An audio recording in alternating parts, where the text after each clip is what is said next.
Les doy la bienvenida al webinar de esta tarde sobre prevención del uso problemático de la pornografía. Como sabéis, este webinar forma parte de un ciclo de conferencias formativas que organiza la Dirección General de Salud Pública de la Consejería de Sanidad de la Comunidad de Madrid, con la colaboración de FAD Juventud. Y es un ciclo que incluye un total este año de 9 conferencias que se van realizando más o menos una vez al mes y en las que abordamos distintas situaciones, desafíos, tendencias actuales en prevención de conductas adictivas o de riesgo, con el objetivo de aportaros a profesionales como vosotros y vosotras pues una serie de conocimientos y herramientas técnicas que sean útiles en el día a día, en vuestro trabajo diario, especialmente para el ámbito sociosanitario, socioeducativo y en lo relacionado sobre todo con adolescentes y jóvenes. Y como ya sabréis, toda la información de este ciclo de conferencias está publicada en una página web donde podéis ir consultando cuáles vienen próximamente, cuáles se han realizado antes, podéis volver a ver las grabaciones si os habéis perdido alguna. Y ahora en el chat de esta videoconferencia os dejaremos el enlace por si lo queréis consultar. También os queremos recordar que el formato de estas conferencias lo solemos hacer en un tono pues, cercano, amigable, donde escuchamos primero la ponencia del experto o de la experta con quien contamos y después tenemos un ratito final para preguntas, respuestas, comentarios, o sea que os animamos a utilizar el chat de la videoconferencia para dejar vuestras reflexiones o vuestras preguntas y en ese ratito final pues las recuperaremos y podrá haber un poco de debate o de comentarios con nuestro ponente. Y paso a presentaros a Alejandro Villena, que es nuestro experto de hoy. Gracias, Alejandro, por acompañarnos. Es psicólogo y sexólogo clínico, fundador y director del proyecto de salud mental Piénsatelo Psicología, miembro de varias asociaciones profesionales internacionales, como la World Association for Sexual Health o la International Society for the Study of Behavioral Addictions, y a nivel nacional es miembro del Comité Nacional de Expertos del Gobierno para la Generación de Entornos Digitales Seguros. Además, investigador, profesor universitario, tanto en España como en Colombia, conferenciante internacional, divulgador científico y, de hecho, ha sido nombrado uno de los 10 mejores divulgadores del mundo de salud sexual. Con lo cual, pues desde FAD Juventud estamos muy contentos de tenerte, Alejandro, y por nuestra parte nada más, encantados de aprender contigo y todo tuyo. Un placer, todo lo contrario. Muchas gracias a ti por toda la organización y a FAD Juventud por la invitación, que es un gusto y un lujo poder hablar de estos temas y darle visibilidad al trabajo que hacemos y sobre todo formar a todos y todas las profesionales que estáis hoy aquí. Así que nada, es un placer. Os voy a compartir pantalla con la presentación que he preparado. Y bueno, yo llevo muchos años dedicándome a este tema de la prevención del uso problemático de la pornografía. La verdad es que en realidad fue todo casualidad. Un día haciendo un trabajo de fin de máster me propusieron este tema. Yo llevaba mucho tiempo trabajando en conductas adictivas, en centros de rehabilitación o con adicción a sustancias y la verdad es que me pareció un tema muy interesante. También mi madre es psicóloga y sexóloga, así que creo que me viene en la sangre y en las venas pues un poquito este deseo, ¿no?, de aprender sobre la psicología, el comportamiento humano y sobre todo de ayudar a la infancia, que yo creo que es un tema que nos preocupa pues, a todas las personas que estamos hoy aquí y que ojalá pues salgáis con algunas ideas, con algunas herramientas. La primera parte de la sesión va a ser un poco desesperanzadora porque suelo dar como datos sobre todos los peligros y los nuevos estudios más recientes de este año, el año pasado, que pues, nos hablan de los riesgos de la pornografía, pero me gustaría terminar con mucha esperanza, con muchas ideas, con muchas herramientas, porque al final creo que no vale con quedarnos solo en el alarmismo o en el sensacionalismo de los datos, sino que lo que tenemos que hacer es ocuparnos de una situación para poder potenciar pues, la salud mental y el desarrollo de una vida afectiva y sexual pues, sana en nuestros y nuestras adolescentes, ¿no? Voy a intentar, aunque sea una conferencia online, que a lo largo de esta sesión pasen 4 cosas. Lo primero es responderos a una pregunta, os contaré un chiste, os haré un regalo y os enseñaré un truco que es infalible. A ver si estáis muy atentos y a lo largo de la sesión vais descubriendo pues, cuándo va ocurriendo todo esto. La pregunta a la que voy a intentar responder al final es esta, ¿hay que ser un o una profesional peligrosa o peligroso? Profesional pues del ámbito educativo, social, sociosanitario, depende a dónde os dediquéis. Sé que hay profesionales diferentes hoy, pero bueno, quedaos con esta pregunta y preguntaros si hay que ser o no hay que ser un profesional peligroso, ¿no? Y iré respondiendo. Hay una canción de Leo Richie, que es un cantante sudamericano, que me gusta mucho, que dice que la vida es como un cuadro en blanco que todos pintamos y que todos coloreamos. Y si os paráis a pensar un segundo, todas las personas que estamos hoy aquí somos un cuadro único y diferente, como el que tengo aquí detrás, por ejemplo, que tiene unos colores, unos matices diferentes, pues cada persona somos así. Ningún cuadro es igual, ningún cuadro es totalmente simétrico al otro, por mucho que lo haya pintado la misma persona, por mucho que haya en una familia pues un hermano y una hermana, siempre pues hay muchas diferencias. Y yo creo que eso es lo bonito, que nuestros jóvenes, los adolescentes, pues nacen como un cuadro en blanco, determinado por su biología, evidentemente, pero al final las experiencias de su vida le van configurando una mirada al mundo, una forma de entender la vida, las relaciones, los vínculos, el afecto, la sexualidad también. El problema es que en la parte del cuadro de la sexualidad, en lugar de estar pintándolo pues el sistema educativo, los profesionales, las familias, las figuras de referencia, pues lo está pintando la pornografía o Internet. Y la huella que está dejando la pornografía pues no es una huella muy agradable en este cuadro. Es un color muy oscuro, porque en lugar de darles un manual de instrucción, les está dando un manual de destrucción sobre la sexualidad, porque está construyendo una narrativa en la que la sexualidad se basa en el poder, en el sometimiento, en la violencia, en la cosificación, sin darle aún pues aquellas estrategias, ¿no? Para comunicar, para empatizar, para consensuar, para que el placer sea recíproco, para que no importe solo mi placer, sino que importe el del otro, ¿no? Entonces, todo esto pues está dificultando el desarrollo afectivo y sexual de la juventud y bueno, pues es uno de los grandes retos quizá que tenemos en los últimos años, ¿no? Este es el edificio que se ve desde mi casa. Yo todas las mañanas, cuando miro por la ventana, veo este edificio y, bueno, es un barrio de Madrid cualquiera, ¿no? Y podría ser vuestro barrio o cualquiera de los edificios o bloques en los que vosotros y vosotras vivís. Y cuando yo miro por la ventana, pues a veces pienso, ¿quién vivirá en este bloque, verdad? ¿Qué personas habrá aquí? ¿Qué sueños tendrán? ¿Qué ilusiones tendrán? Y intento pensar como en todas las cosas buenas que pueden pasar en mi barrio. Aquí igual está, yo qué sé, la futura pareja de mi hijo. Aquí igual está el futuro profesional que me opera de la rodilla cuando me duela con 70 años. Pero como justo acabo de terminar la tesis doctoral sobre el tema de la pornografía y me he obsesionado un poco con los datos, digo, ostras, si me pongo aquí a analizar las estadísticas de mi barrio o de vuestro barrio, de cualquier barrio, ¿no? Sobre la pornografía, pues el 97% de chicos de este edificio va a haber visto pornografía antes de los 16 años. El 75% de estos jóvenes, de entre 16 a 25, lo va a hacer semanalmente, que no es una cosa esporádica, sino que es algo que se repite, y el 25% lo hará diariamente. Además, no solo hablamos de una imagen o algo semi-explícito, hablamos de un contenido muy intenso, muy explícito y muy violento, porque el 55% de los jóvenes de este edificio, de nuestros barrios, pues ha visto pornografía en la que aparece una mujer disfrutando de la violencia, lo cual es cada vez está más presente y cada vez va destruyendo más esa visión sobre el consenso, el compartir, la intimidad o la sensibilidad también, ¿no? Bueno, ya yéndonos a datos un poquito más extremos, pues el 10% de estos jóvenes ha visto pornografía que incluye una violación explícita, no ya algo simulado o algo en lo que se represente la violencia, sino algo muy explícito y agresivo. Al menos 10 de esos jóvenes van a acabar pagando por agredir a una mujer prostituida y uno al menos acabará siendo un agresor sexual online, ¿no? O sea que estos datos nos ponen un poco de manifiesto la importancia o la necesidad que hay de hablar del tema de la pornografía, del contenido que refleja y de ser nosotros los profesionales que pongamos una huella saludable dentro de ese cuadro de la sexualidad, una huella que les aporte, una huella que les dé una visión sana sobre la sexualidad para que luego puedan disfrutar y descubrirla de forma saludable. Pero muy importante que tengan un modelo de referencia y un criterio, ¿no?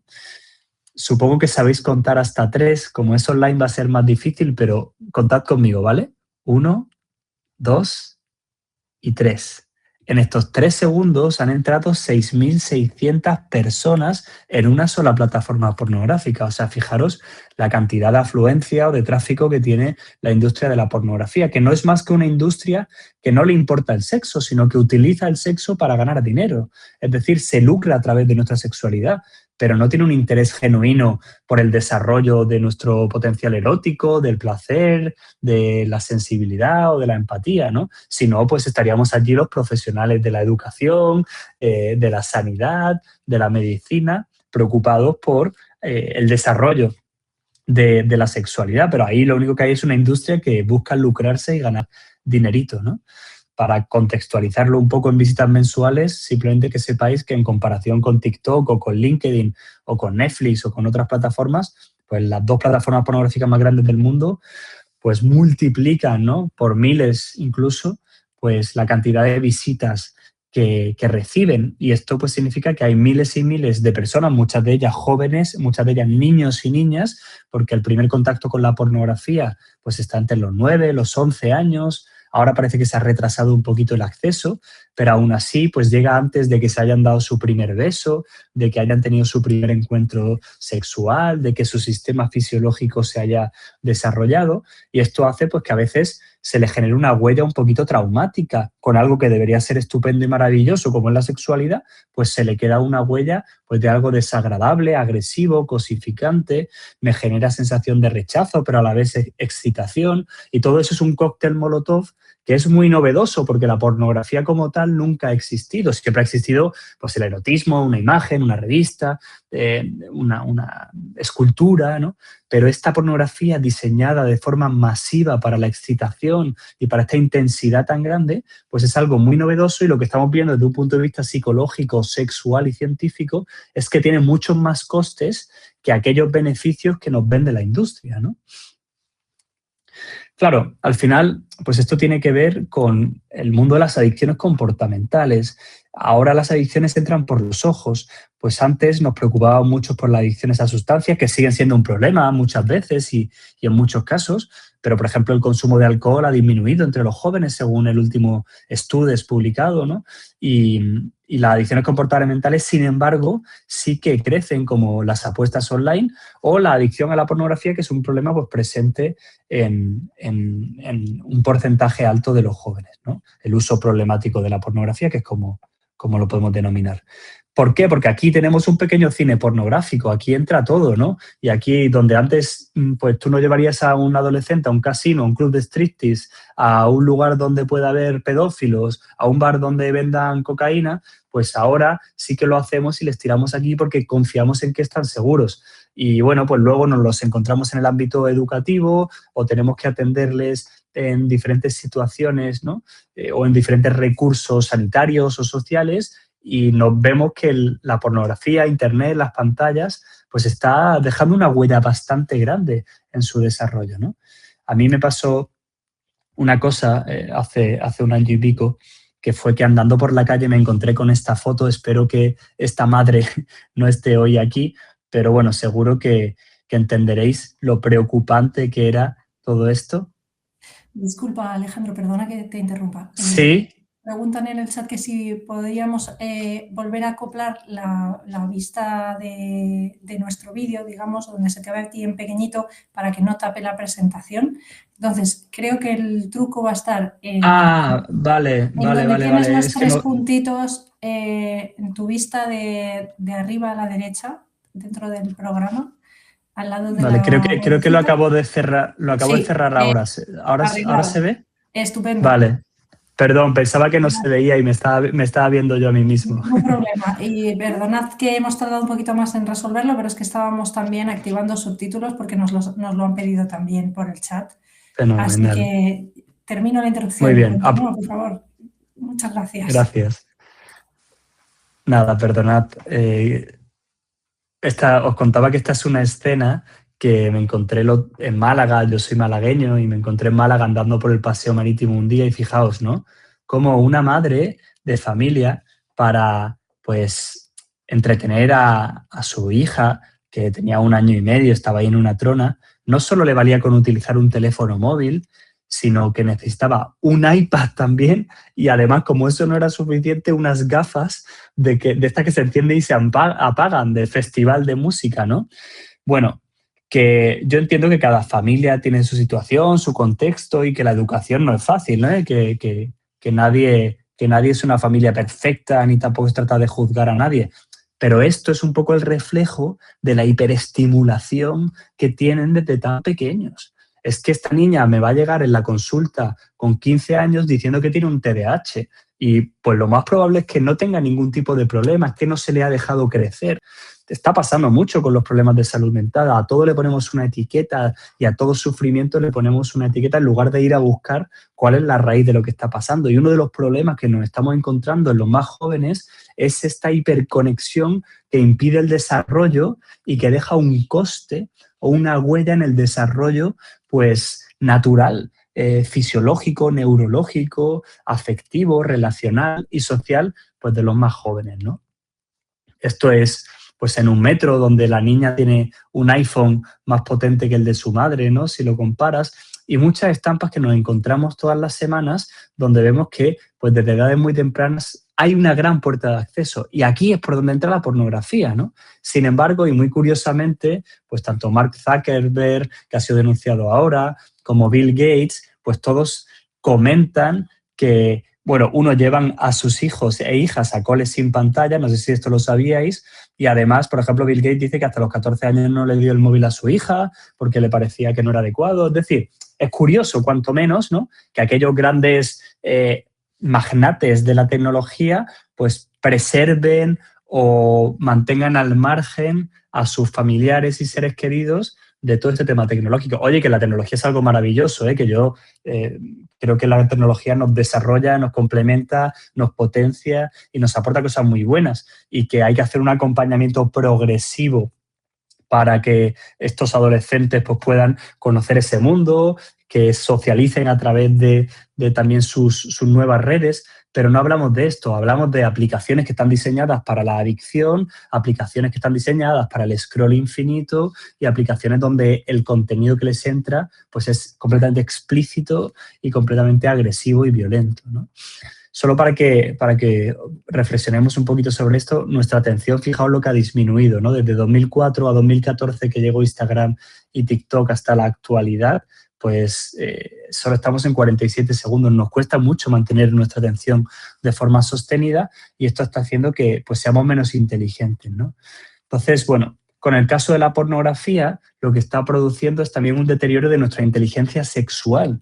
La pornografía rompe con nuestra creatividad, la pornografía es un erotismo poco inteligente, la pornografía es la comida basura de la sexualidad que no me aporta los nutrientes que yo necesito para desarrollarme y de hecho hay veces que te dicen que estar en contra de la pornografía parece como que es estar en contra del sexo, pero es todo lo contrario. Estar en contra de la pornografía es estar a favor del sexo, ¿no? Seguramente si os preguntarais, pues no sé, en estas 4 aplicaciones cuál es la más peligrosa, pues la gran mayoría diríais que, yo qué sé, pues que Instagram o que TikTok, donde pueden aparecer pornografía seguro. Y si os preguntara cuál es la más inocente, pues casi pues todos los profesionales que estáis aquí responderíais Spotify. Sin embargo, para que veáis la pandemia que hay de pornografía, que poniendo incluso ya la palabra porno en Spotify, te vas a encontrar todo tipo de barbaridades como esto. Os ahorro lo explícito, pero para que veáis que hasta en Spotify nos podemos encontrar pornografía. O sea que es muy difícil que los adolescentes, los jóvenes con los que trabajáis, pues no tengan acceso a ello. Y si no, pues diréis, bueno, pero es que en el colegio, en el Chromebook, sí que lo tenemos bloqueado y ahí es muy difícil. Y fijaos, el otro día encontré un montón de hilos en Reddit donde preguntaban a adolescentes cómo accedo a páginas web bloqueadas en el Chromebook de mi escuela, ¿no? Pues no tengo ni idea de VPN, pero te permiten no sé qué guay, voy a jugar mientras veo porno en clase, ¿no? Bueno, un montón de hilos donde se preguntaban, se daban respuestas, trucos, es decir, que echa la ley, echa la trampa y que bueno, luego hablaremos de herramientas y de cómo poder hacerlo, porque la mera prohibición pues tampoco vale, ¿no? Pero bueno, sí que tenemos que tener cuidado y restringir este acceso, pues sobre todo cuando son menores, ¿no? Qué curioso que las familias, el 80% de las familias considera que su hijo o que su hija no ve pornografía. Que esto, bueno, hace poco pues también con FAD Juventud se hizo un webinar para las familias que fue muy interesante. Yo creo que son acciones muy valiosas y que vosotros y vosotras como profesionales también, que tendréis mucho contacto con diferentes, bueno, pues AMPAs o lugares donde hay formaciones para las familias, entornos culturales de reflexión, pues os animo a que este sea uno de los grandes focos, ¿no? El cultivar esta conciencia, esta sensibilización. Ojalá que después de este webinar pues salgáis con muchos recursos para que las familias pues tengan ya claro que esto es un tema que hay que abordar y que se tiene que hacer de forma conjunta pues con el ámbito educativo y también bajo el paraguas institucional y político, que sería lo ideal. Al final os comentaré pues algunas ideas sobre este tema también. Entonces, bueno, ¿cuáles son las huellas que deja la pornografía? Vamos a hablar un poquito de las consecuencias, unos 10-15 minutillos, y luego ya pues hablamos de toda la parte de las herramientas y de lo que podéis hacer para que no vayáis con mucho mal sabor de boca. Para mí hay 4 huellas que la pornografía puede dejar en el cuadro de nuestros jóvenes y nuestras jóvenes. La de la agresión, la de la adicción, la de la desinformación y la de la explotación, ¿no? La primera es la de la agresión. Mi tesis doctoral, parte de ella ha sido estudiar la relación entre el sexismo, la victimización y la violencia asociada al consumo de la pornografía en adolescentes de México y de España, con un estudio pues, muy grande de unos 2.000 adolescentes casi, ¿no? Una de las cosas que hemos encontrado revisando otros estudios, por ejemplo, el trabajo de Noemí Pereda, que es una catedrática de la Universidad de Barcelona que pues, es bastante reconocida por el estudio de estos temas, ¿no? Pues ella encontró que el consumo de la pornografía es un factor de riesgo muy grande para la violencia. Es decir, aquel adolescente que consuma pornografía tiene más riesgo de ser agresor sexual que el que no la consume. Y en el caso de las chicas, también es un factor de riesgo para recibir violencia sexual porque normalizan y erotizan la violencia pensando que es algo deseable. Sin embargo, es fruto de ese contacto con un material que se les va metiendo en su galería de imágenes de la cabeza y construyendo pues, una idea falsa o fake de la sexualidad. Fijaos, suelen decir, no, es que se confunde correlación con causalidad, casualidad con causalidad. Y la realidad es que no. Hemos revisado muchos estudios que encuentran que de forma longitudinal también, es decir, no solo de forma correlacional, sino de forma longitudinal, consumir pornografía te hace ser con más probabilidad un agresor sexual a los 4 meses y luego a los 7 meses. Es verdad que, bueno, como todo en la vida, pues hay otras variables que influyen, el consumo de alcohol, ya tener creencias machistas, la impulsividad, haber recibido violencia en la infancia, todo esto va a sumar, digamos, papeletas. Esto es como la lotería, cuanto más papeletas compres, pues más probabilidad tienes de que te toque, ¿no? Pero evidentemente, pues hay gente que es agresora a nivel sexual sin ver pornografía y gente que ve pornografía y que no acaba siendo un agresor sexual, ¿no? A mí me llegan mensajes todas las semanas y algunos la verdad es que alucino, pero para que veáis que no solo son los datos y los estudios, el otro día me llegó después de participar en un podcast sobre violencia, pornografía, ¿no? Y estos temas, pues un chico, un testimonio anónimo, ¿no? Astronauta 4059, que me dijo, Alejandro, yo no entiendo lo que dices de la violencia, pero si en la práctica real a todas las mujeres les gusta que la pisoteen, escupan, tiren del pelo y las traten como si fuera un animal. No entiendo esto de que el porno mueve el maltrato, si siempre ha sido así. No sé si me explico de la mejor manera. Gracias por su atención, ¿no? Bueno, pues sí, creo que no te explicas de la mejor manera, pero bueno, pues que veáis que este es el reflejo de la sociedad también, ¿no? De lo que uno va recibiendo pues en talleres con adolescentes, en mensajes de personas por Instagram, en comentarios en las redes sociales. O sea, que sigue haciendo mucha falta el tomar un pensamiento crítico y el detenernos a pensar el impacto que la pornografía tiene en nuestras vidas y la manera en la que está configurando algo tan estupendo, maravilloso como es la sexualidad, como son las relaciones y como es, pues, el sexo, ¿no? Una de las cosas que ocurren para explicar esta asociación entre violencia y pornografía es la desconexión de la empatía. Cuando se analizan las neuronas espejo de los sujetos que consumen pornografía, se ve que hay una desconexión de sus neuronas espejo en comparación con aquellos que no consumen. Incluso se altera la vasopresina, la oxitocina en el plasma sanguíneo, y esto se ha publicado en revistas de alto impacto, a mayores el consumo, ¿no? O sea que a nivel neurológico, la mente que trata contigo es la mente de objeto, no la mente de sujeto. Desconecta la empatía y te trato como si fueras un trozo de plástico. Y esto pues tiene correlatos neurobiológicos también, o sea que no es una cosa infundada o inventada, ¿no? Este es el estudio que descubrió que había esa alteración en los sistemas de oxitocina y vasopresina en sangre, publicado en Journal of Behavioral Addiction, una revista muy importante en el campo de las adicciones comportamentales, y la conclusión es: aquellos sujetos que más porno consumen, más dificultades para empatizar y para relacionarse de forma afectiva. Luego salen noticias como hace 2 semanas o una semana, ¿no?, de Valencia, 3 chicos menores de edad agrediendo sexualmente a una chica, grabándolo y totalmente desconectados de la sensibilidad, del respeto, del consenso. Pues bueno, causalidad, casualidad, pues yo creo que los datos hablan bastante por sí solos y evidentemente la pornografía no será el único... la única respuesta o lo único que lo explique, pero sí que pues, juega un papel o desempeña un papel importante o mediador cuanto menos, ¿no?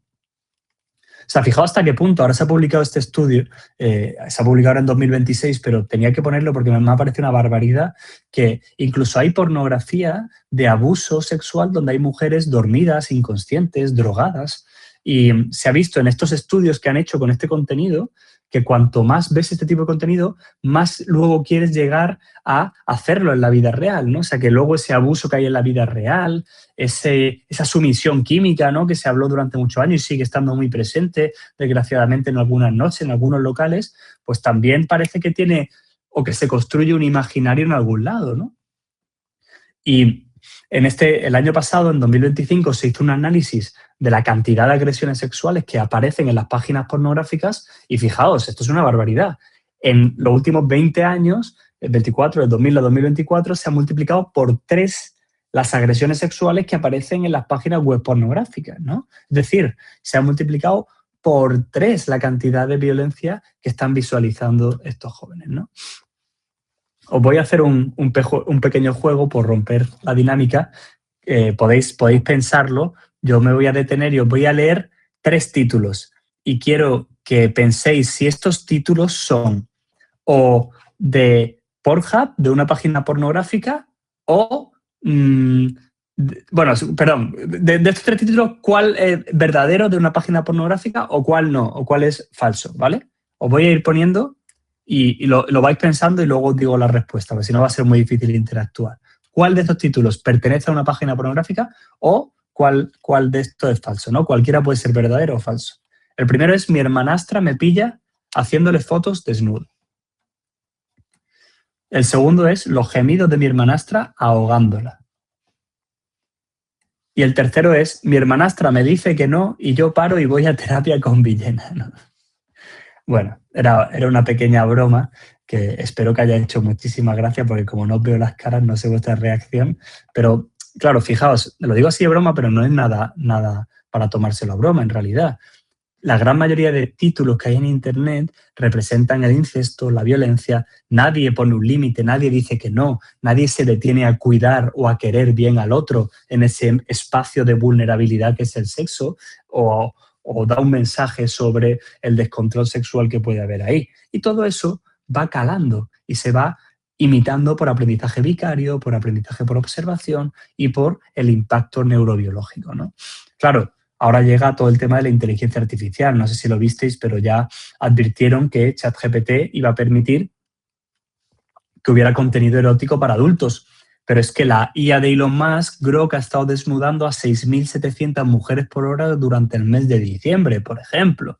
Y estos son testimonios que hemos tenido ya en consulta, ¿no? He desnudado a una de mis hermanas menores con inteligencia artificial para excitarme con ello. La pornografía me ha ayudado a normalizar prácticas como el incesto.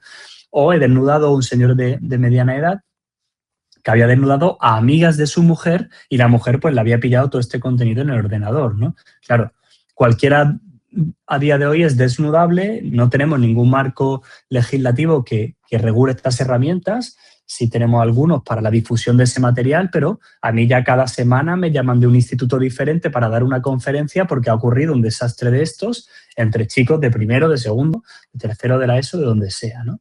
Entonces, bueno, pues a mi parecer están ocurriendo violaciones digitales y no estamos haciendo nada, porque desnudar al otro sin su consentimiento, aunque sea por IA, para mí es una violación sexual digital, ¿no? La segunda huella es la de la adicción. Sabemos desde hace muchos años que el cerebro de las personas sanas es diferente al de los adictos a la pornografía. Los sistemas de recompensa del placer están hiperactivados por el consumo de la pornografía. Ahí lo podéis ver en resonancia magnética funcional cuando se compara adictos con personas sanas.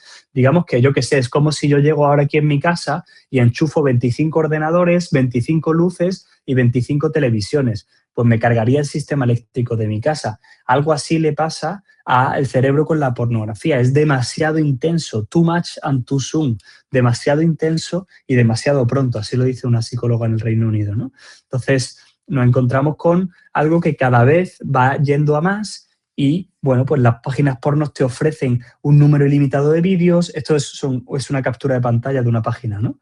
Actualizamos nuestro contenido a diario, cada vez más jóvenes y además el 50% o más del 50% de la publicidad de las páginas pornográficas tienen que ver con servicios del sistema prostitucional, lo cual significa que además se busca luego llevar a cabo esa violencia en la vida real y hay algunos estudios que vinculan en chicos jóvenes consumir pornografía y acabar luego en un prostíbulo, porque la tolerancia no solo es en la cantidad de vídeos que yo veo, sino en la necesidad creciente de buscar prácticas más extremas o más violentas porque ya no me satisface lo que antes sí que me dejaba satisfecho.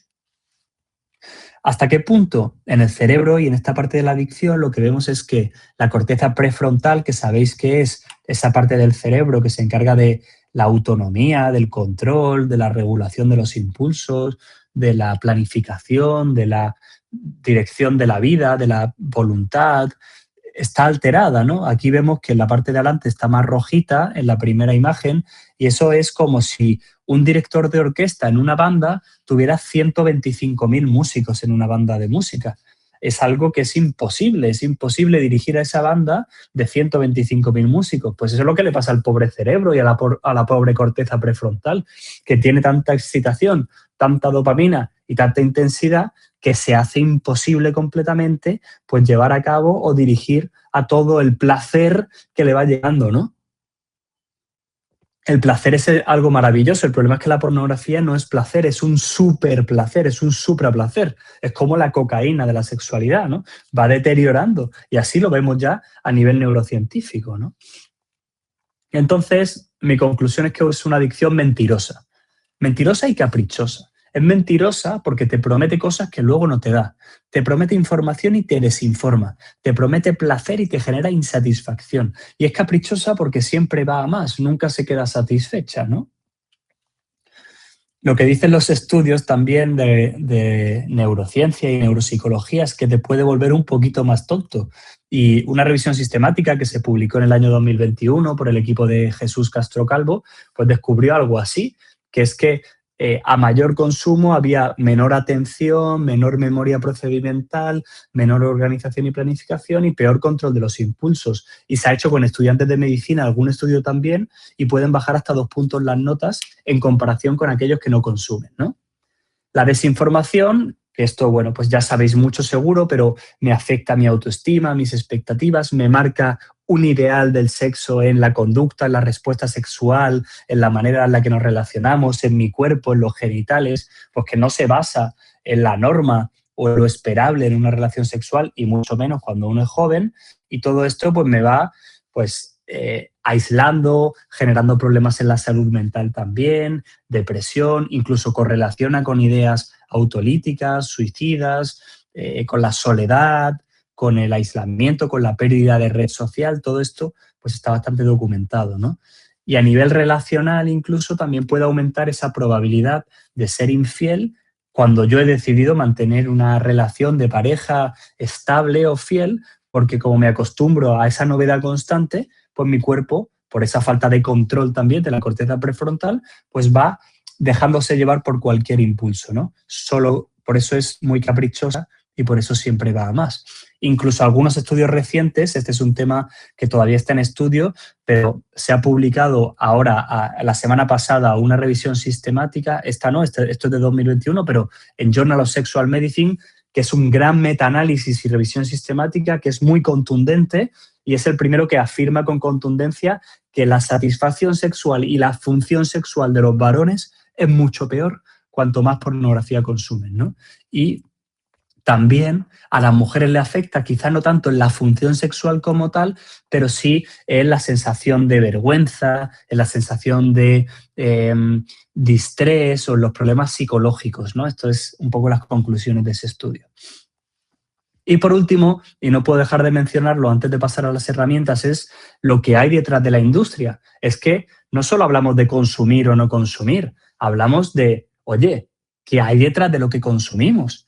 Ahora viene pronto el 8M, ¿qué hay detrás de la pantalla? Porque según Laia Michael-Waite, investigadora y activista de la industria de la pornografía, con un libro publicado llamado Take Down Pornhub, dice que Pornhub es una escena del crimen y ella salió un artículo en el New York Times muy potente, los niños de Pornhub,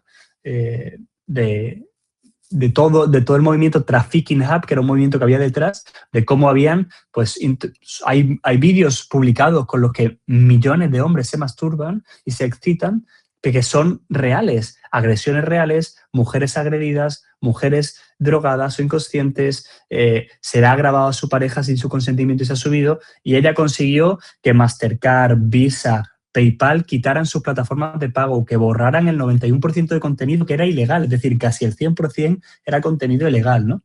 Entonces, esto es la industria, ¿no? Mujeres que salen de allí y te cuentan su testimonio. Me han golpeado hasta casi morir. No hay día que no me arrepienta de haber sido parte de la industria. Acabamos vomitando, con diarrea, con dolor de tripa. El actor de la escena tenía un odio natural en contra de las mujeres y me golpeó la cabeza repetidas veces. Me robaron el pasaporte y se aprovecharon de mí hasta que ya no les servía, ¿no? O sea, bueno, ver pornografía, a mi parecer, y después de muchos años estudiándolo, es ser cómplice de una industria que está totalmente violando y completamente violando los derechos humanos y los derechos de las mujeres, ¿no? Claro, incluso cuando se habla de esa libertad a la hora de tomar la decisión de dedicarse a la industria o no, lo que se ve en los pocos estudios que se pueden hacer con supervivientes de la industria es que la gran mayoría de ellas ya había recibido violencia en la infancia, abuso sexual en la infancia o abuso físico o abuso emocional, y que además en los rodajes y producciones de la pornografía volvían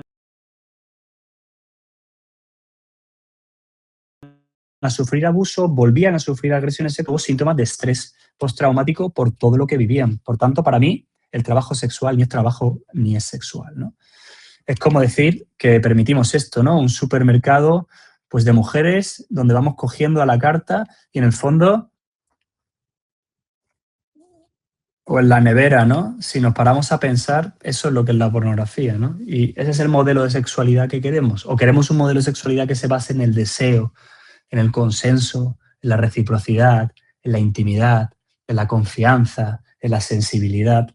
Hay una canción de Carolina Durante que dice, me piensas, luego existo.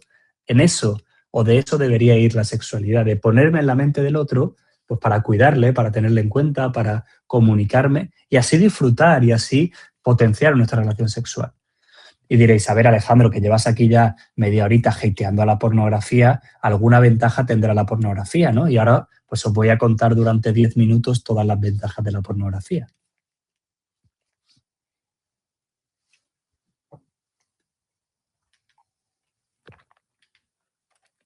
Nada, lo siento, pero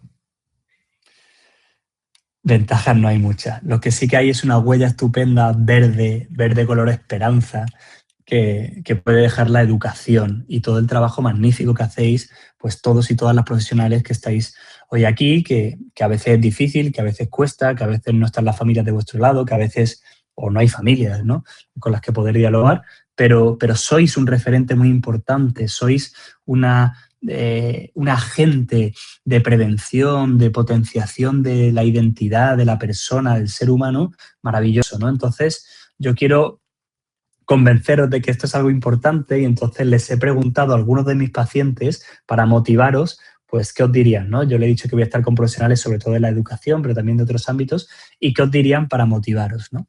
Y dice, hola Alejandro, les diría a esos profes, son pacientes que han pasado por esta situación de adicción a la pornografía, ¿no?, que si yo hubiera tenido posibilidad de hablar con los míos, quizá no estaría escribiendo este mensaje ahora, que tienen una misión muy importante y que merecerá la pena. Alejandro, les diría que aunque ahora pueda dar vergüenza o pereza, merece la pena. Mi hijo ha recibido uno de vuestros talleres en el colegio y nos ha ayudado mucho a trabajar este tema. Esta es la madre de un paciente. Por último, un chico que, bueno, lo pasó muy mal y llegó a tener una tentativa de suicidio también. No sé si serán conscientes, pero una conversación a tiempo puede llegar a salvarle la vida. Si no hubiera sido por mi tutora de cuarto de la ESO, estaría perdido ahora, ¿no? Y si no es en el ámbito educativo, es en el ámbito social o de la protección de menores o en el que trabajéis, ¿no? O sea, tenéis una misión muy valiosa y muy importante, ¿no? ¿Cómo puedo actuar ante una conversación con un adolescente, con un alumno? Para mí hay 4 pilares en los que me podría basar que quizá os pueden servir de referencia, ¿no? Lo primero es el qué. Oye, antes de hablar de algo, tengo formación sobre el tema y aunque tenga formación, ¿qué es lo que está ocurriendo? Porque no es lo mismo hacer un taller de prevención a que tenga que derivar o abrir un caso en la fiscalía, a que tenga que acudir a un profesional de la psicología, a lo mejor también sois profesional de la psicología, ¿no?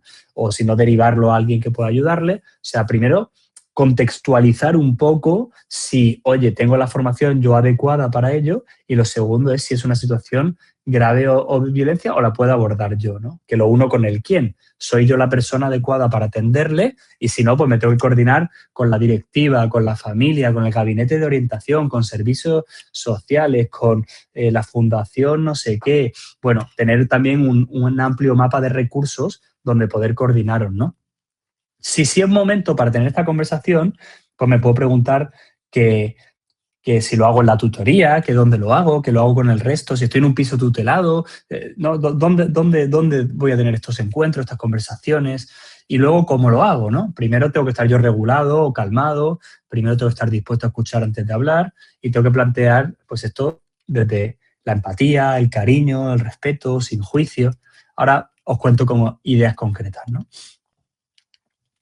Bueno, no sé si lo conocéis, pero hace ya 3 meses publiqué este cómic que se llama El tiburón de Internet.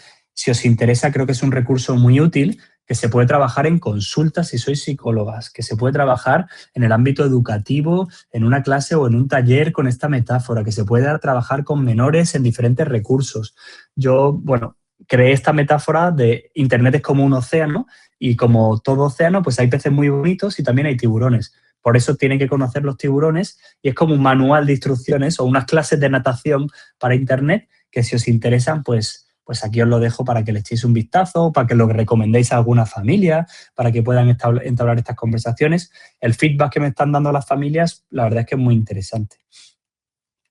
Con respecto a la tecnología, pues no se trata de aislarles de la tecnología. Con respecto al teléfono móvil hay normas muy claras, es verdad que hay un debate, ¿no? Pues la Asociación Española de Pediatría dice que hasta los 16 años no se debería dar, digamos que un iPhone 17, ¿no? Que yo también creo que entre el iPhone 17 y empezar a acercarse a la tecnología, pues hay también un bagaje muy grande, ¿no? Y no se trata solo de no le doy un móvil y a los 16 años ya le doy el iPhone, sino que para mí esto debería ser progresivo. Os pongo una propuesta que acorde a estas entidades médicas y a mi experiencia, creo que podría ser interesante, ¿no? Oye, de los 0 a los 8, priorizar sobre todo el juego, lo motor, lo social, la naturaleza, el aire libre. A partir de los 8 se empiezan a surgir algunas demandas, ¿no? Pues porque se van a algún sitio, porque van y vuelven. Yo diría que en esa edad lo mejor sería dar más bien un teléfono patatófono, ¿no? Un Nokia, algo que solo tenga llamadas.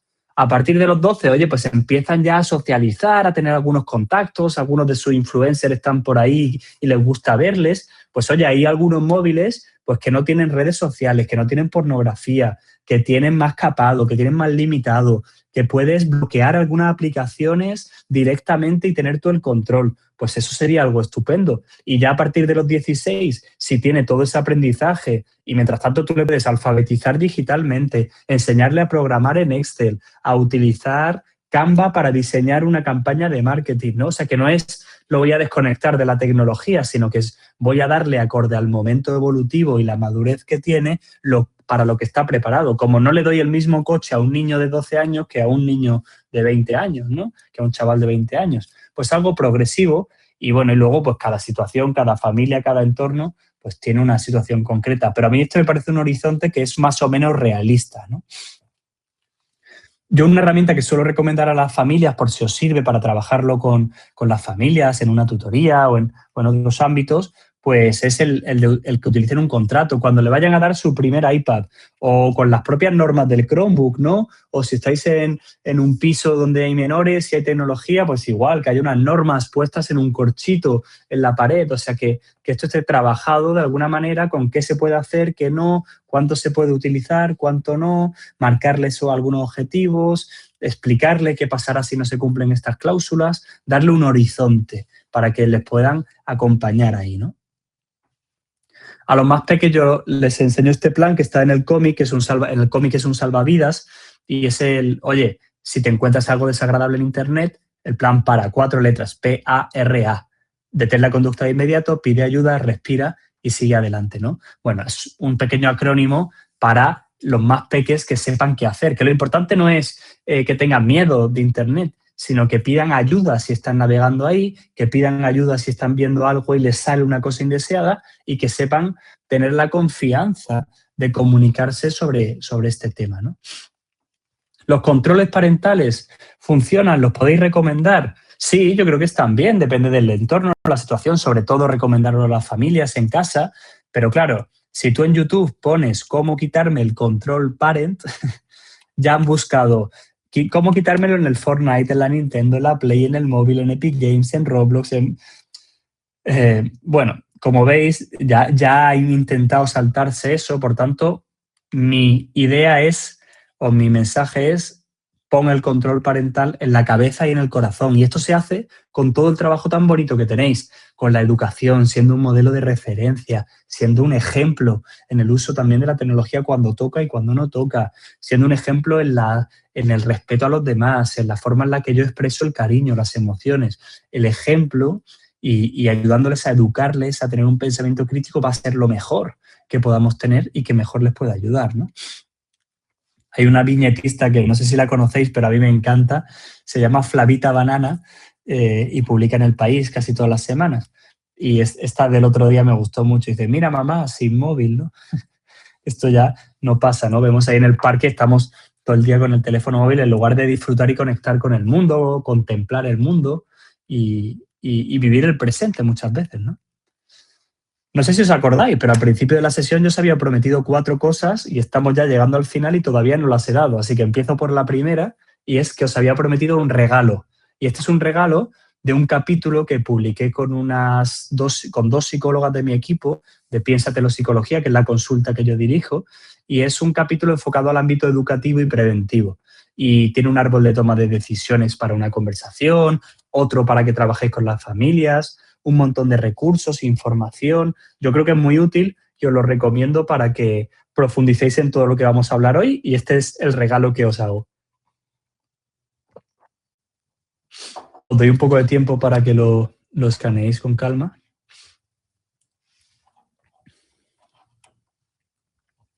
Lo podéis encontrar, si no, en internet también fácilmente, en el proyecto de No Son Solo Pantallas, que es un proyecto maravilloso de Carmen, María y Sara. Entonces, bueno, creo que he cumplido con la primera de las promesas, un regalo. Otro actividad más práctica para el ámbito de la sexualidad, de cómo prevenir, pues fijaos, pues ya sea en clase, en una tutoría, podéis tener un buzón de preguntas anónimas donde puedan escribir pues aquello que les cause interés, aquello que les despierte curiosidad, y que una vez al trimestre o una vez al mes pues sea el profesional, educador, educadora, formador, el que esté ahí con ellos, el que les acompañe, les responda a estas preguntas, les guíe, filtre las preguntas que son interesantes o no. A mí me parece una idea que se puede utilizar mucho, sobre todo en el ámbito de la prevención, ¿no?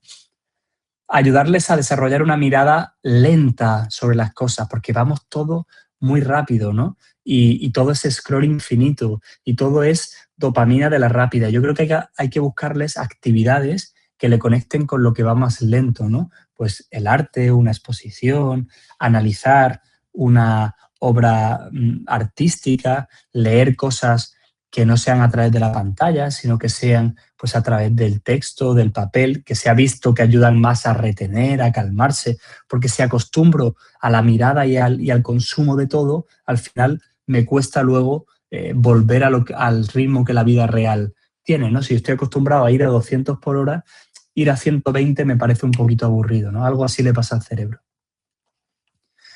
Hay una pregunta que leí en un libro de Borrell un día que decía: si te atreves, pregúntale, porque seguro que también muchas de las que estáis aquí sois mamás, papás, ¿no? Si os atrevéis, preguntadle esta tarde a los que tenéis hijos: hijo, ¿qué es lo más importante en la vida para papá? ¿O qué es lo más importante para en la vida para mamá, ¿no? A ver qué respondería. El otro día lo puse esta frase en Instagram y una madre me respondió, me dijo: Alejandro, pues me he quedado un poco preocupado porque mi hija me respondió que lo más importante en la vida para mí era que se portara bien ella, ¿no? Ostras, claro, que se porte bien es lo más importante. Eso es lo más importante en la vida. Bueno, ¿qué mensaje estoy mandando? ¿Qué le estoy transmitiendo, ¿no? Yo creo que esto es importante. Y también el modelo, el ejemplo como profesionales que les damos, ¿no?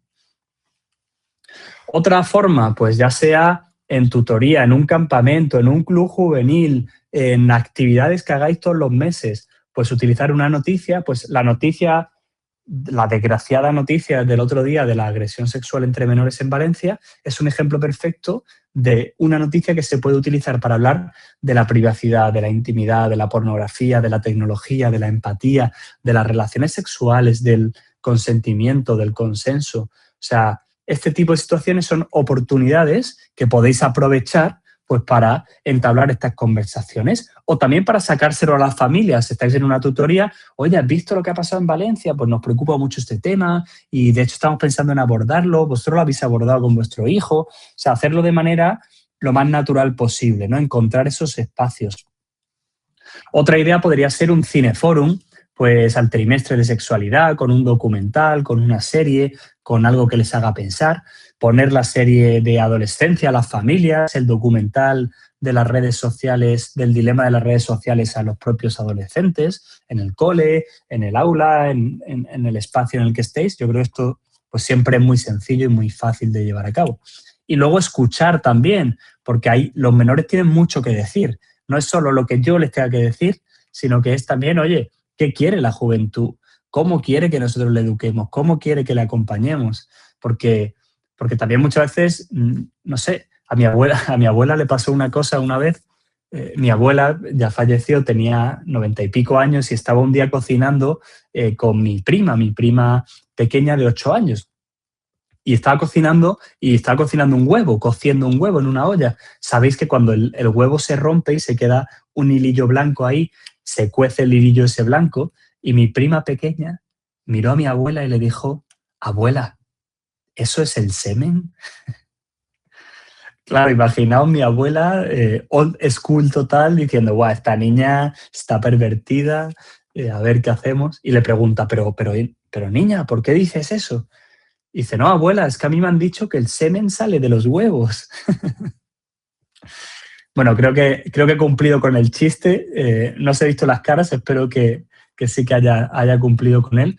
Pero bueno, ¿estaba mi prima pervertida por la pornografía? Pues no, porque porque ni existía la pornografía. Tenía curiosidad y la curiosidad es estupenda. Querer aprender sobre la sexualidad es estupendo. Lo importante es ser un buen referente, lo importante es aportar pues, desde un criterio, siendo profesionales que tenemos formación sobre este tema, pues responder bien a estos mensajes, no callarse, no dejarlo en silencio, no reírse o no ser cómplice de la desinformación, ¿no? A mí me gusta decir que la educación sexual es como la maduración de los plátanos.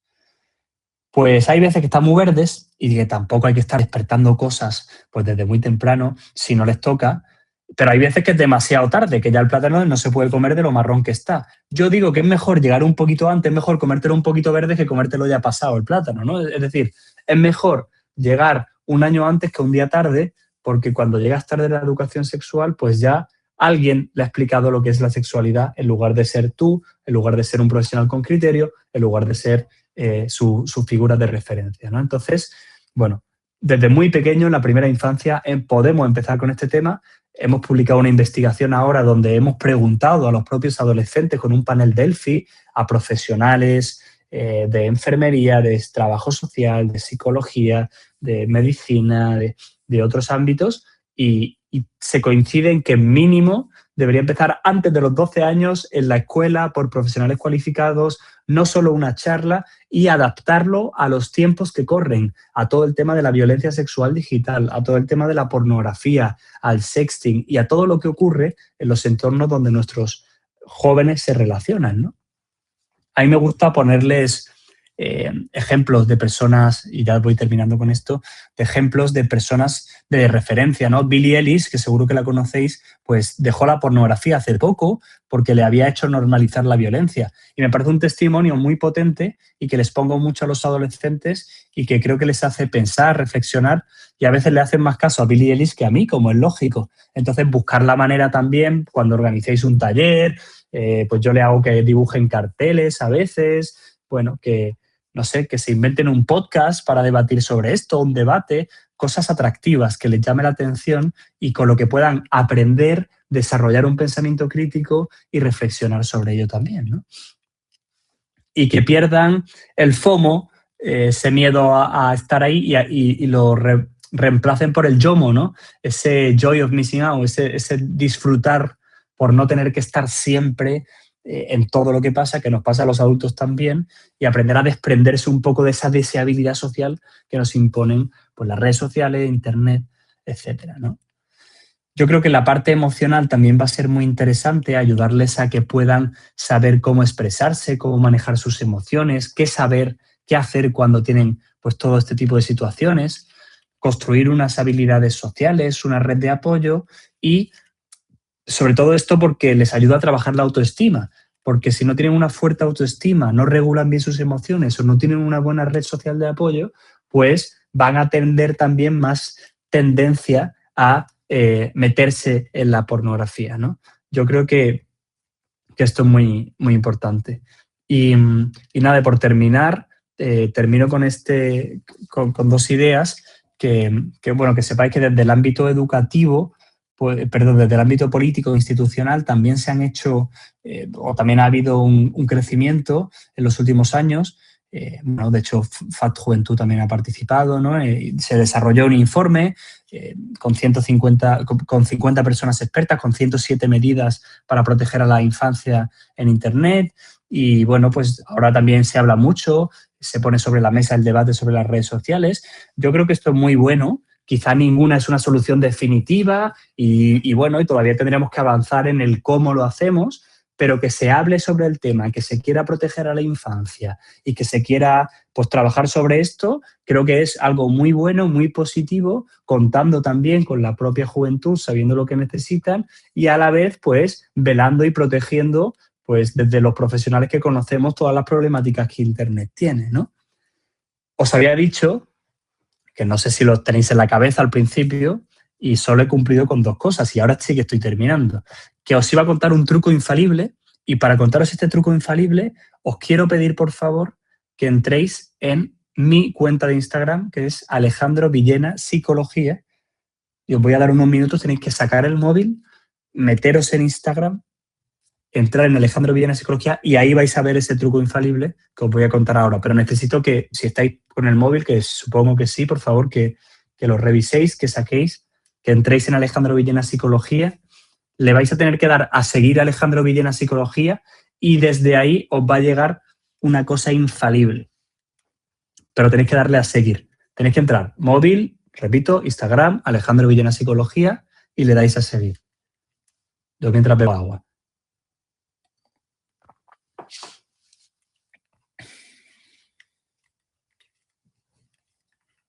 Bueno, supongo que ya lo habréis hecho y este es un truco infalible para que os sigan al menos 100 personas en vuestras redes sociales. Así que espero, como no lo he visto, espero que me hayáis seguido mucho. Bueno, tengo el móvil aquí, lo puedo comprobar. Sí, 41 personas. Fijaos, un truco infalible para que te sigan 41 personas. Así que bueno, ya he cumplido con el truco y os decía que os iba a responder a una pregunta y con esto termino, y era si hay que ser un profesional peligroso. ¿Y sabéis quién es un profesional peligroso?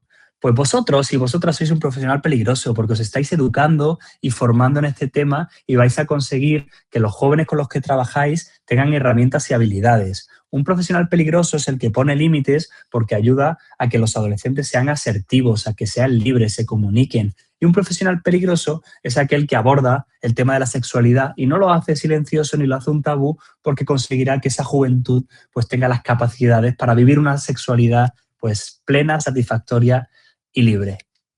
Así que con eso sí que cumplo con todo. Muchísimas gracias. Ya termino. Ha sido un placer. Muchísimas gracias a FA Juventud de nuevo por invitarme. Espero que lo hayáis disfrutado y ahora tenemos pues media horita pues para hacer preguntas, comentarios, debatir y comentar lo que consideréis. Fenomenal, qué bien, Alejandro, muchas gracias. Os animo a quedaros a este turno final de preguntas. Además, os vamos a pedir que por favor respondáis en este ratito o justo al terminar esta encuesta que os pedimos en cada uno de los seminarios para conocer vuestra valoración. Tenemos unas cuantas preguntas en el chat, pero bueno, lo primero de todo quería decirte, Alejandro, que nada, que nos ilustras y nos iluminas con todos esos conceptos clave que creo que nos hemos llevado, la empatía, la curiosidad y el tema de animémonos a ser profesionales peligrosas y peligrosos, ¿no? ¿Qué significa eso? Pues como tú ya has explicado, bueno, que les demos los recursos que necesitan para un desarrollo positivo. Y sin más dilación, voy a las preguntas. A ver, tenemos, por ejemplo, como han llegado unas cuantas, a ver si encuentro la primera. Creo que era interesante empezar por esta porque pregunta ¿de qué hablamos cuando hablamos de pornografía? ¿No? Dice, ya no tengo tan claro qué abarca este término, pregunta Nuria. Pues sí, Nuria, la verdad es que es una pregunta súper interesante y muchas gracias. Incluso los profesionales de la psicología y la sexualidad tenemos este debate y se ha hecho una investigación que a lo que ha llegado es a que pornografía es un material audiovisual que está diseñado con el fin de excitar a la persona que lo visualiza, ¿no? Digamos que esa sería como la definición más técnica, o sea que suele ser pues todo lo que hay en plataformas pornográficas, esta industria millonaria, plataformas como Pornhub, etcétera. Pero es verdad, y a mi parecer, que vivimos en un mundo en el que para mí hay micropornografía por diferentes sitios, ¿no? El reggaetón a veces tiene unas letras que dices, ostras, ojo, cuidado, de la manera en la que representa la sexualidad, lo explícito que es, lo burdo, lo machista que es, pues creo que también tiene mucho peso ahí. O las series, algunas novelas incluso que están leyendo, sobre todo chicas que empiezan a leer por Wattpad, que eso me lo encuentro mucho en los institutos también, pues yo no lo llamaría a lo mejor pornografía, pero sí micropornografía. Creo que vivimos en una sociedad hipersexualizada, que es una especie de perfume que lo baña todo y que yo creo que, bueno, tenemos que cuestionarnos eso, que todos los productos culturales pues están un poco mandando todo el rato mensajes, ¿no? Y que yo creo que lo importante es educar a los adolescentes a que sepan invertir su tiempo en cosas que merecen la pena, ¿no? Pues que elijan buenas canciones, que elijan buenas series, que elijan buenos libros, que elijan seguir a buenos referentes en Instagram, que también los hay, o buenos entornos digitales también donde aprender cosas, y que sepan elegir. Y luego ya, bueno, pues a veces se equivocarán, a veces saldrá mejor, pero es verdad que es fina esa línea, ¿no? Pues sí, eso parece. Diana comenta, ¿cómo podemos combatir todos los movimientos actuales que trasladan falsamente el concepto del empoderamiento ligado a la pornografía? Como psicóloga feminista me resulta muy difícil poder transmitir que el porno o la prostitución no son trabajo y tener que combatir ese ideario del empoderamiento sin que sonemos a monjitas de clausura, sino que sean capaces de comprender que implementar ciertas prácticas sexuales no les hace libres y modernos o modernas, sino que están normalizando la violencia dentro de las prácticas sexuales. Bueno, Diana, muchísimas gracias, súper interesante. Es un tema que, bueno, yo doy conferencias solo hablando de este tema y desmontando todos estos falsos mitos, y es un tema al que yo le he dedicado mucho tiempo, y me parece que con pequeñas conversaciones y con pequeñas reflexiones podemos ayudar también a cuestionarnos esto, ¿no? Yo creo que lo primero sería decir qué significa la palabra empoderado, ¿no? Y cuando alguien te dice, no, es que esto es empoderamiento, ¿y para ti qué significa empoderamiento? ¿No? Pues personas que se sean más libres, que sean más felices, que se sientan más plenas, que tengan decisiones, ¿vale? Entonces, perfecto. Entonces, que sean más libres, y esa decisión la están tomando de forma libre o está condicionada por su historia. Cuando tú estás en internet y entras en una plataforma pornográfica, ¿eres libre o es el vídeo pornográfico el que te ha coartado esa libertad para que tú entres ahí? ¿La libertad es solo hacer lo que te dé la gana o implica también la responsabilidad de hacer cosas que sean buenas para ti o para el otro? Cuando se habla de pornografía ética o feminista, ¿no? Muchas veces. ¿Y quién dice que sea feminista? ¿Ha ido una doctora en género y en feminismo a certificar esas escenas?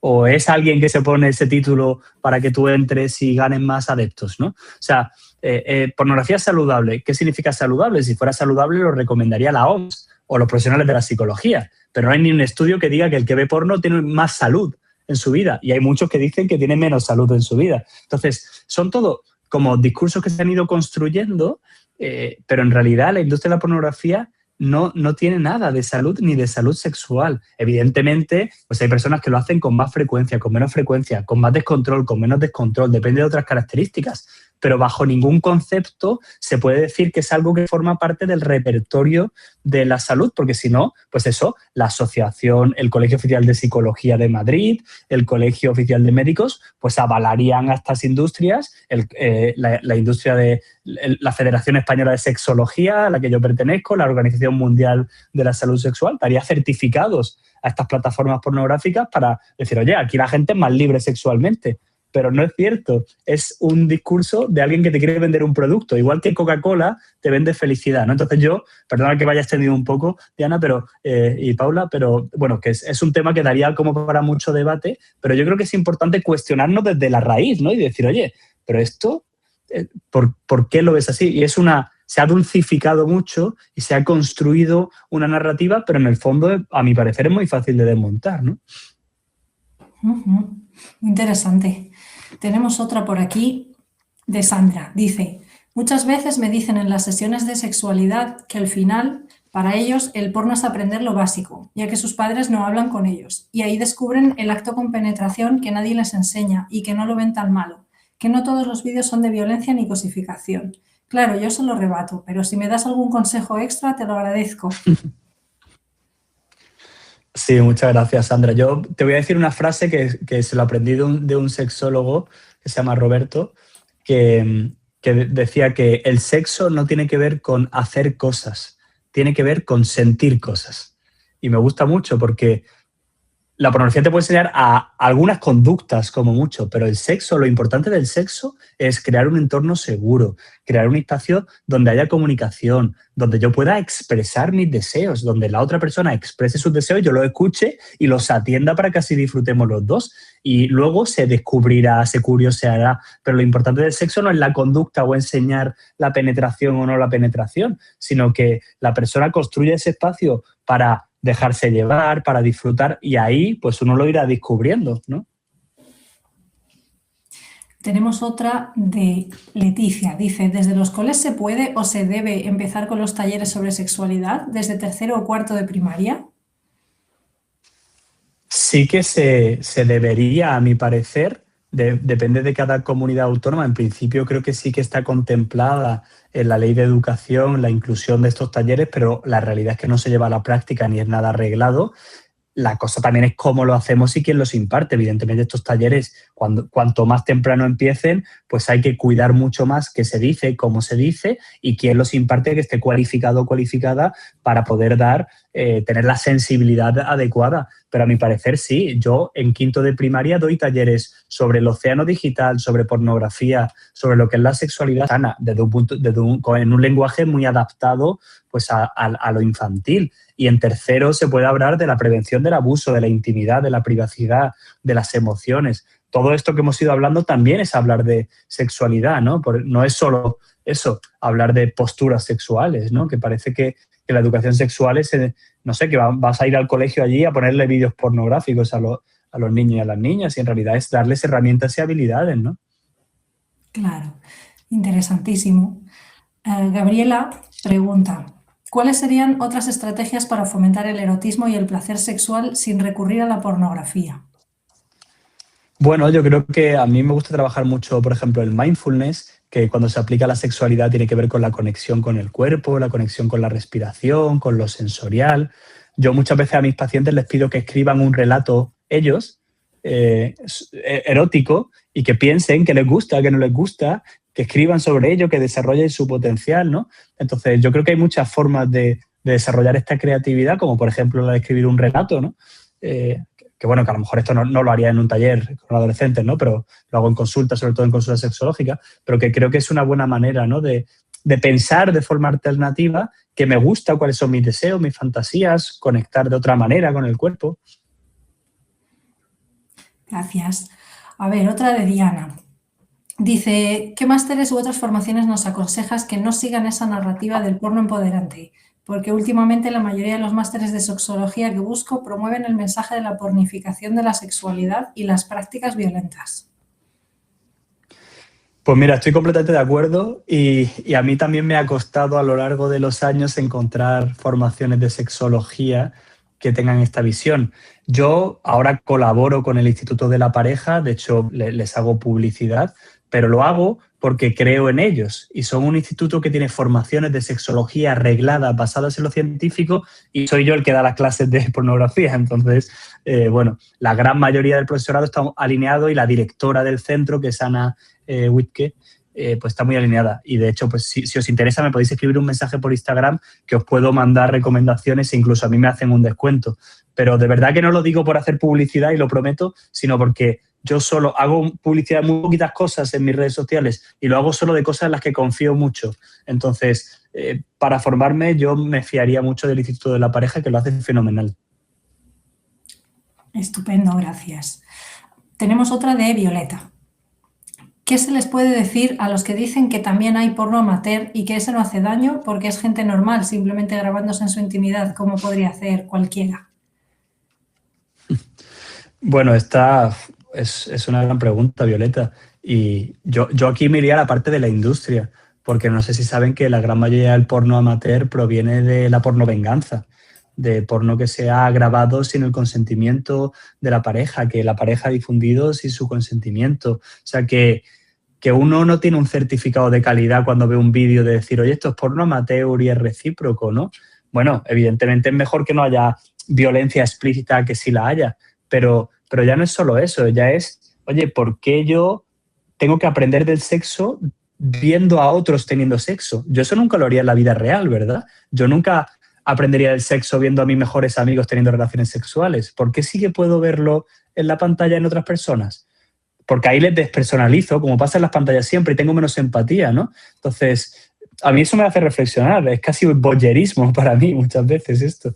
Entonces, yo hablaría más de lo que pasa detrás de la pantalla. Tú pregúntale a cualquiera, oye, te llega tu mejor amigo o tu mejor amiga a decirte, oye, estoy pensando en dedicarme a magisterio o a la industria del porno, ¿tú qué me recomiendas, tío? Tú le dirías, oye, pues yo te recomiendo, la verdad, vas a ser súper feliz dedicándote a la industria de la pornografía. Pues no creo, pero con los que están ahí, estarán ahí porque quieren, entonces yo mientras me aprovecho y disfruto, porque a mí me da placer. Pero bueno, para mí estas son cosas que uno se tiene que cuestionar, ¿no? Total. A ver, tenemos una de Juan Pedro.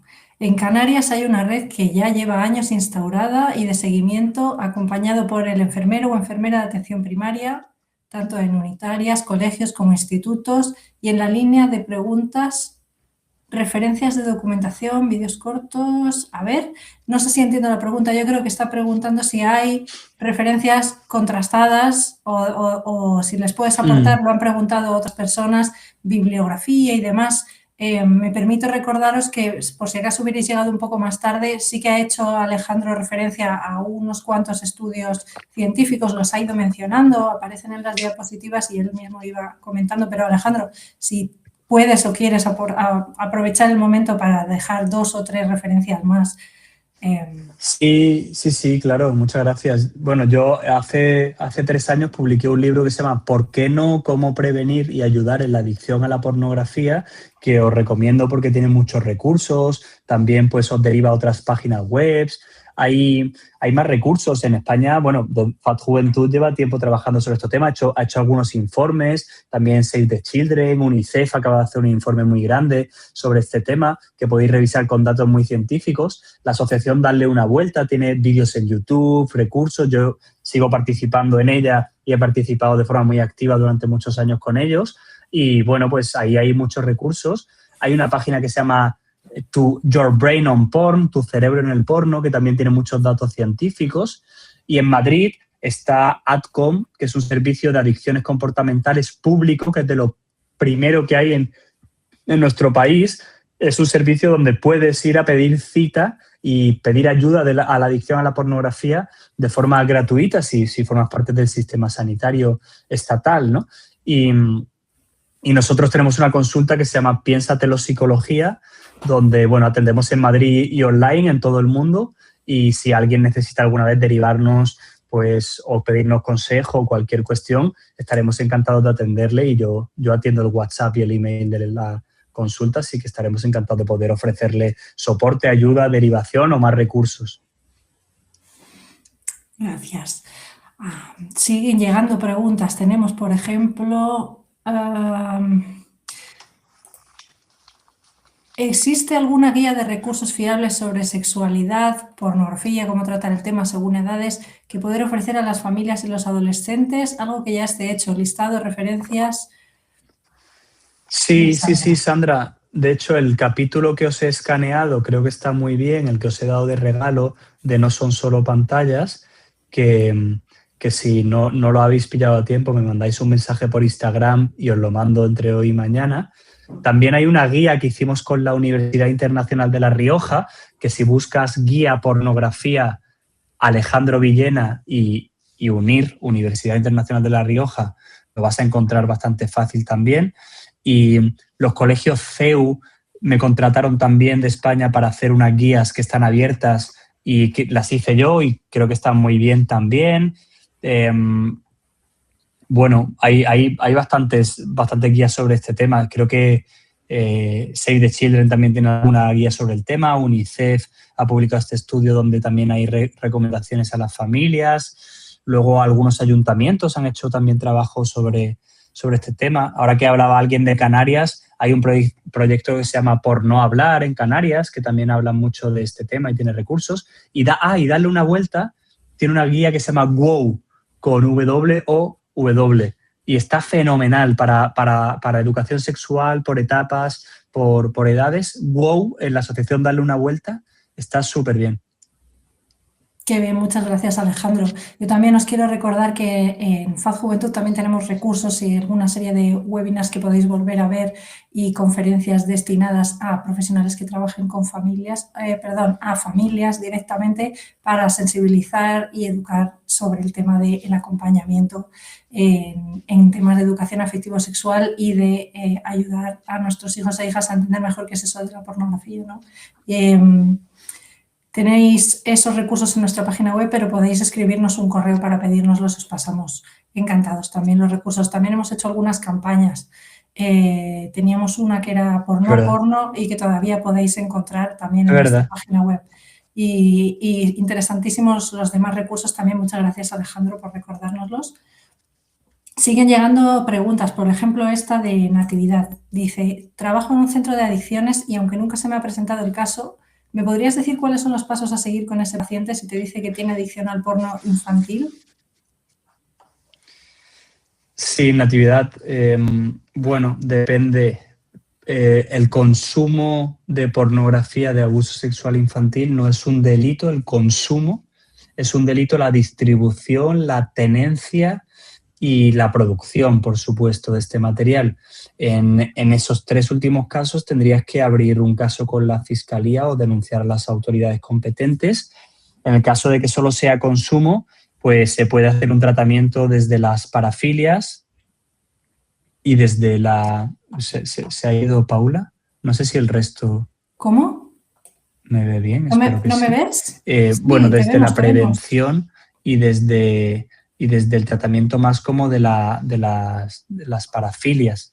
A ver, ¿me veis? Te vemos bien. ¿A mí me veis? Dadnos un segundo, por favor, y continuamos. ¿Soy yo, Paula?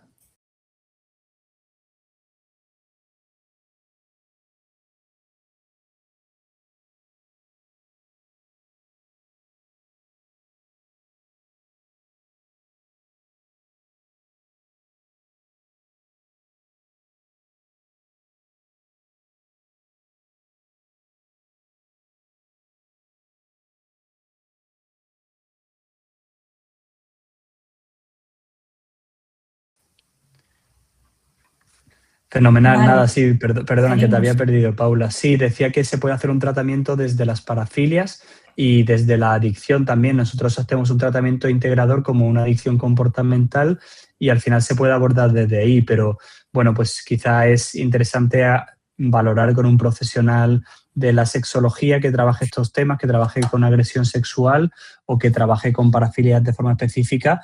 Nosotros trabajamos con el recondicionamiento de la sexualidad hacia algo pues, más ordenado, digamos, y descondicionar esa relación que hay con la fantasía y los menores o lo infantil.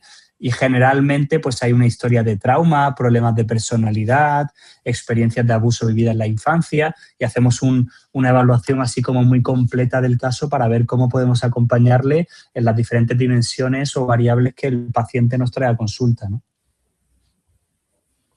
Estupendo.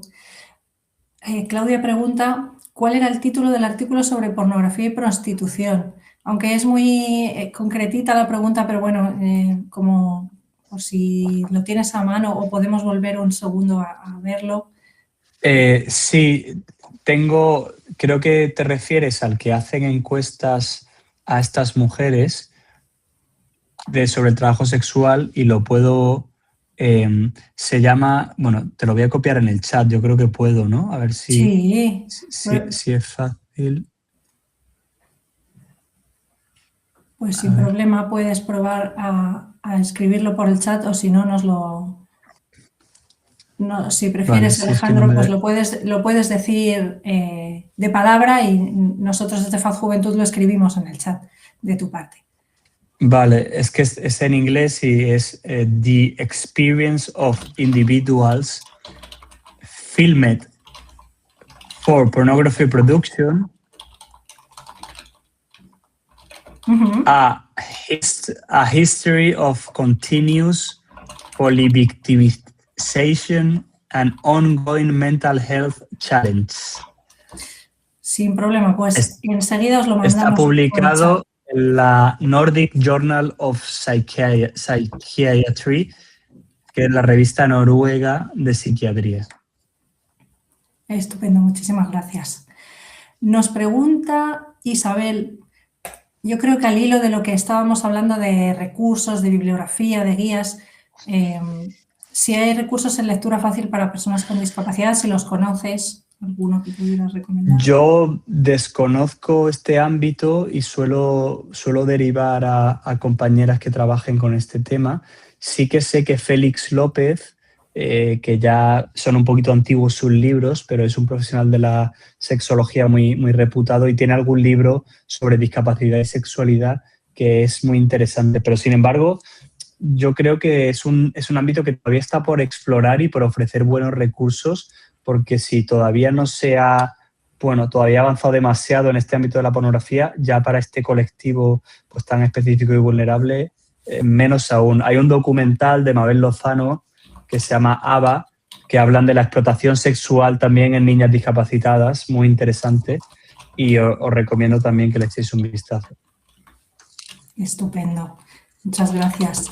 Han preguntado por ahí si se van a dar certificados de asistencia a esta conferencia y si podemos haceros los certificados. Para ello, solamente tenéis que escribir al correo electrónico que os indicamos a través del chat. No sé si me queda alguna más. Permitidme que haga un último repaso porque han llegado muchas. Hemos proyectado también unas cuantas. Nos preguntan también que si vamos a hacer más webinars como estas. Gracias por vuestro interés. Sí, como decíamos al principio de la conferencia, tenemos previstas una serie de conferencias durante todo el año 2026. También el año pasado estuvimos haciendo otras que podéis consultar en la página web del ciclo completo, que ahora os volvemos a dejar por el chat por si os lo habíais perdido. Y llega una de último minuto. De Orlando, ¿qué podemos hacer con las creencias religiosas que interfieren con la educación sexoafectiva? Bueno, yo creo que depende del entorno en el que uno esté, ¿no? O sea, que si está en la consulta, pues intentar acoger y entender pues la forma que cada persona tenga en la vida y acompañar desde un modelo saludable de sexualidad que integre también dentro de lo posible y si es necesario a veces desmontar algunos mitos o ver la manera con la que la persona se está relacionando con esa religiosidad, que a veces lo puede hacer de una manera como muy culpabilizadora o muy exigente o muy crítica, pues también ayudarle a integrarlo, ¿no? De acuerdo, Alejandro, pues muchas gracias por tu tiempo, por el detalle con el que y el mimo con el que vas contestando todas las preguntas. Está claro que este tema genera muchísimo interés, preocupación también, y creo que nos has ayudado a verlo con mucha más claridad y nos has dado una serie de recursos interesantísimos y útiles, así que te lo agradecemos una vez más. Y con esto nos vamos a ir despidiendo. Os animamos a estar pendientes de próximas conferencias y hasta la próxima. Muchas gracias. A vosotras por invitarme, un placer y gracias a todas las personas que habéis venido hoy. Hasta pronto.